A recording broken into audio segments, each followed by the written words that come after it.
توکل پیدا کرے گی، میرے اندر مزید بھلائی کا جذبہ اور نیکی کا جذبہ پیدا کرے گی۔ اس کے بعد دونوں میاں بیوی اللہ کا شکر ادا کرتے ہیں اور پھر ایک دوسرے کے ساتھ خوشگوار زندگی گزارنا شروع کر دیتے ہیں۔ سبحان اللہ۔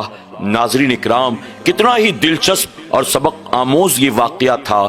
آپ ذرا دیکھیں، کل تک بادشاہ زادیوں کا بھی اللہ اکبر اللہ کی ذات پر کیسا یقین ہوتا تھا، کل تک کی بادشاہ زادیاں بھی کس طرح سے غریب کے نکاح میں نبھایا کرتی تھی اور غریب سے نکاح کر کے اللہ کا شکر ادا کرتی تھی، اور آج غریب کی بیٹیاں کسی امیر کے گھر بیاہ کر جائیں تو ذرا دیکھو ان کی ٹھاٹ، ذرا دیکھو ان کا سجنا سورنا، ذرا دیکھو ان کا خرچ کرنا، ذرا دیکھو ان کی بے حیائی اور یانیت، اللہ رسول کی بغاوت اور نافرمانی کا عالم۔ اللہ جنہیں ہزارہ نعمتیں عطا کرتا ہے، وہ نعمتیں پانے کے بعد اپنے رب سے بغاوت کرتے ہیں، اپنے رب کی نافرمانی کرتے ہیں، اور جنہیں اللہ تبارک تعالیٰ نے اس دور میں بادشاہت دی تھی، بادشاہ کے گھر پیدا کیا تھا، کس طرح سے اللہ کی تمام نعمتیں پانے کے باوجود وہ اللہ کی اطاعت کرتے تھے، فرما برداری کرتے تھے، محبت کرتے تھے، عبادت و ریاضت کرتے تھے۔